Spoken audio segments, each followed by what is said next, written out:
Sebelumnya kami mungkin perlu menyampaikan bahwa kita baru saja melaksanakan Musrembang Nasional. Ada dua opsi yang diberikan oleh Pak Mendagri terkait dengan saat ini kita menghadapi pandemi COVID-19. Apabila pertama COVID itu bisa selesai di tahun 2020 ini, maka program dan kegiatan diarahkan untuk penanganan masalah pemulihan masalah COVID. Baru yang kedua penanganan masalah yang hal-hal yang sangat prioritas. Tapi apabila tidak selesai, maka di tahun 2021, maka pemerintah daerah fokus kepada penanganan masalah COVID ini, sebagaimana diinstruksikan oleh Bapak Menteri, Instruksi Nomor 1 Tahun 2020 tentang refocusing dan realokasi anggaran yang diarahkan ke tiga hal. Satu, masalah kesehatan, yang kedua masalah pemulihan ekonomi, dan yang ketiga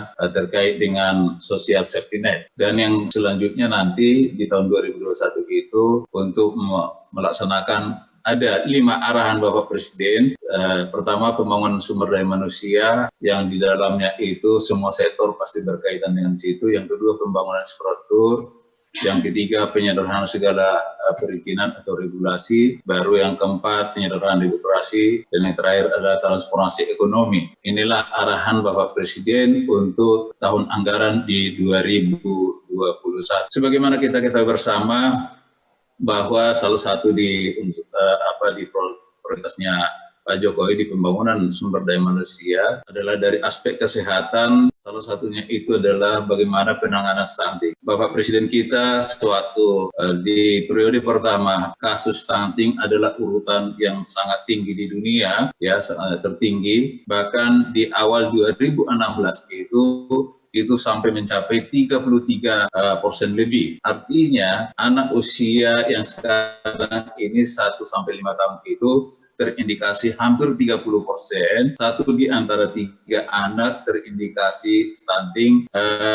Bahasa Bapak Jokowi, kita bangga tahun 2035, 2040 demografi, tapi ternyata sepertiga di antaranya adalah menjadi beban negara, artinya kurang produktivitas, produktif. Inilah yang menjadi target Bapak Jokowi, sehingga diharapkan tahun 2024 nantinya itu capaiannya bisa mencapai 14%. Bahkan beliau menantang, bisa nggak kira-kira di bawah, artinya nggak sampai 1 digit gitu. Ini tantangan buat kita bersama. Dan kalau kita istilahnya dengan program yang sudah dilakukan sekarang ini, terintegrasi, terpadu, dan juga komprehensif, ini saya pikir tidak mustahil ini bisa kita selesaikan. Kalau kita lihat penyebaran masalah stunting di Republik kita ini, Kalimantan Selatan itu masih kategori masuk tinggi walaupun belum merah. Yang merah ini adalah NTT sama Aceh. Kalimantan Selatan ya di bawah merah dengan 33,8%.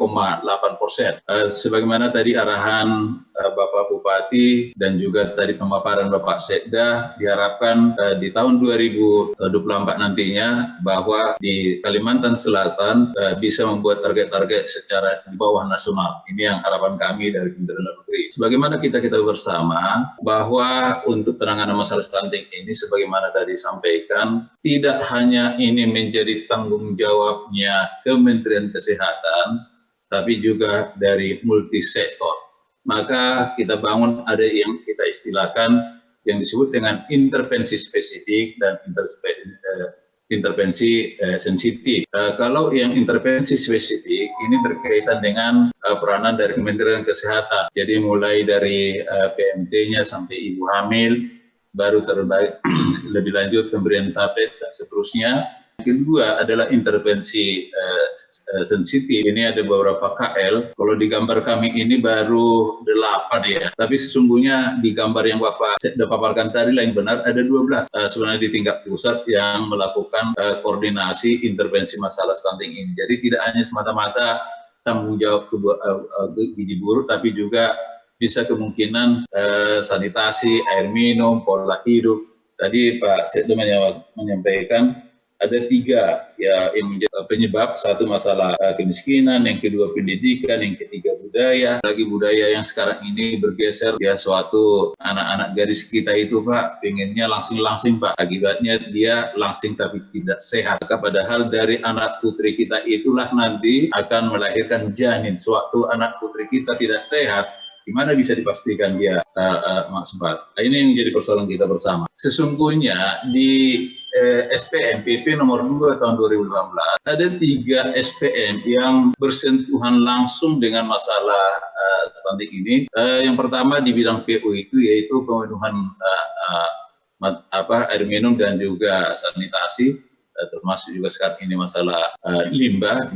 Baru di bidang pendidikan adalah jadi ini, baru di bidang kesehatan ada dari 12 SPM di kabupaten kota, 6 yang berkaitan langsung dengan stunting, Pak. Perintah di Undang-Undang 23 SPM ini, artinya kalau tahun ini di 2020 lokus kita di 280 kabupaten kota, tapi secara paralel kabupaten lain juga melaksanakan SPM penanganan stunting ini dengan penanganan masalah SPM. Karena SPM ini mutlak Pak, ya di Undang-Undang 23 disebutkan pemerintah daerah wajib memprioritaskan melaksanakan urusan yang berkaitan dengan pelayanan dasar. Dari segi pembiayaan penganggaran juga diamanatkan pemerintah daerah wajib memprioritaskan pembiayaan atau penganggaran yang berkaitan dengan pelayanan dasar. Harapan kami kalau di Kalimantan Selatan hanya beberapa kabupaten kota yang menjadi lokus penanganan stunting dari pemerintah, tapi kabupaten lain juga ini titip nanti kepada Bapeda Provinsi Kalsel untuk mengawal juga kabupaten-kabupaten lain yang tidak masuk lokus di daerahnya secara rinci, tapi artinya di dalam RKPD di tahun 2021 ini sudah kita tuangkan.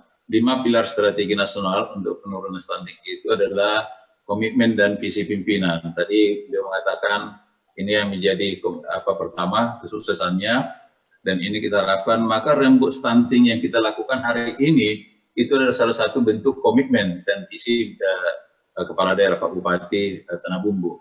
Yang kedua melakukan sosialisasi atau kita kampanye untuk pemahaman terhadap masalah stunting ini. Yang ketiga konvergensi koordinasi antar KL, termasuk juga melibatkan seluruh sektor, memberikan apresiasi suatu dana CSR-nya untuk tahun 2021 dari provinsi di Tanah Bumbu itu memberikan kontribusi yang luar biasa. Kita memberikan apresiasi Pak. Jadi hanya ini tanggung jawab pemerintah daerah, tapi juga tanggung jawab bersama. Baru yang keempat itu mendorong kebijakan bagaimana safety-nya. Dan yang terakhir adalah monitoring dan evaluasi ini kita lakukan. Laporan yang yang sudah kami terima khusus untuk Kabupaten Tanah Bumbu untuk tahun 2019 itu sudah 100%.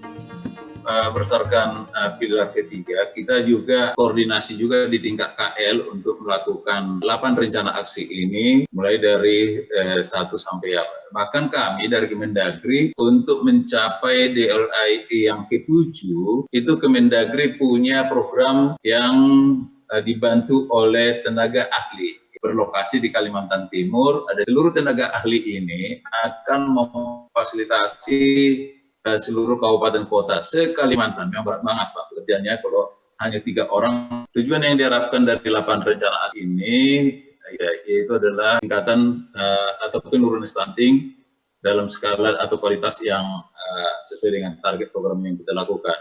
Yang kedua, 8 hasil konvergensi tersebut itu merupakan instrumen dalam bentuk kegiatan oleh pemerintah kabupaten kota untuk memperbaiki manajemen penyelenggaraan pelayanan dasar agar lebih terpadu dan tepat sasaran. Jadi melaksanakan dan memanfaatkan hasil 8 ini, dan kebetulan Kemendagri Pak menetapkan Permendagri nomor 90 tahun 2019 tentang kodifikasi nomenklatur program dan kegiatan. Jadi khusus untuk masalah stunting ini kami rencananya nanti di dalam aplikasi itu akan kita staging, Pak. Artinya gini, yang 12 SKPD tadi itu ada nggak dipastikan di PU umpamanya. Di PU itu ada nggak program sanitasi, air minum, atau di pertanian ada nggak program-program pertanian yang organik-organik, ya, karena bagaimanapun orang akan lebih sehat mengkonsumsi yang organik daripada yang banyak pestisidanya. Ini yang mau kita coba bangun nantinya di dalam pedoman penyusunan RKPD. Baru yang lebih lanjut adalah mengkoordinasikan dan melakukan pembinaan kepada desa, kecamatan, sampai kelurahan untuk menyelenggarakan intervensi dan mengoptimalkan sumber daya, sumber dana. Ini termasuk juga dana desa juga diperbolehkan untuk penanganan masalah stunting ini. Tadinya kita kalau nggak salah mau dijadwalkan oleh Bapak Presiden, tapi tertunda karena ini sekitar bulan Februari yang lalu. Itu ada program dari Menko PMK membuat semacam untuk mendorong masyarakat, karena hasil yang kami evaluasi itu ternyata kenapa di stunting, ternyata ada juga anak-anak itu nggak pernah sarapan, Pak. Jadi mau program sarapan pagi gitu, Pak, dari dana desa. Ini menjadi tanggung jawab. Oleh karena itu kami, ini perannya provinsi sebenarnya, tadi beliau sudah memaparkan, sudah satu bahasa kita dengan provinsi untuk melakukan penanganan ini. Ini perannya kabupaten kota, bagaimana Pemda membuat kebijakan yang berkaitan dengan penanganan stunting. Tadi sudah ada SK dengan membentuk tim koordinasi, walaupun itu sudah baru Januari 2020. Tapi saya pikir itu sebagai bentuk komitmen dari kepala daerah. Baru melaksanakan SPM tadi, saya sampaikan tadi, SPM tadi, baru target penurunan stunting, kalau bisa Pak, di bawah target nasional gitu Pak. Baru menetapkan program kegiatan, ini rencana aksi 2, saya pikir tadi pemaparan Pak Seder, luar biasa Pak. Kalau saya pikir kalau itu bisa terrealisasi secara maksimal, itu pasti target-target Bapak di bawah nasional pasti bisa tercapai itu Pak. Baru meningkatkan alokasi dan efektivitas penggunaan dana desa untuk penurunan stunting, baru melakukan MONEP, ini dengan adanya nanti di desa itu cukup banyak sebenarnya tenaga-tenaga pendampingan Pak. Jadi sampai ada KPM, Kadir Pembangunan Manusia, ada dari Kementerian PDT dan sebagainya. Saya pikir ini bisa kita manfaatkan Pak nantinya, walaupun itu tapi tanggung jawab dari Pemda, artinya bisa terkoordinasi. Baru melaksanakan 8 rencana aksi itu, serta yang terakhir melibatkan peran multisektor. Ini sudah dilakukan oleh Kabupaten Tanah Bumbu. Pemerintah Kabupaten Kota dalam hal intervensi gizi penurunan stunting. Jadi kita sudah membuat suatu website. Jadi website inilah yang menjadi dasar kita untuk melakukan penilaian terhadap kinerja. Contoh umpamanya di 2019 yang lalu Pak, ternyata ada 3 provinsi yang tidak melaksanakan penilaian kinerja. Ya ini kita buat teguran juga Pak. Jadi rencana Pak Mendagri, bahasa beliau gini, selama ini yang sering kita publish itu adalah orang-orang yang mempunyai keberhasilan, ya artinya yang dapat reward. Tapi kita nggak pernah mempanis orang yang nggak pernah peduli gitu Pak. Ini antara lain perlu harus dilakukan bersama. Jadi baik panisnya maupun rewardnya harus sama-sama kita publish gitu Pak.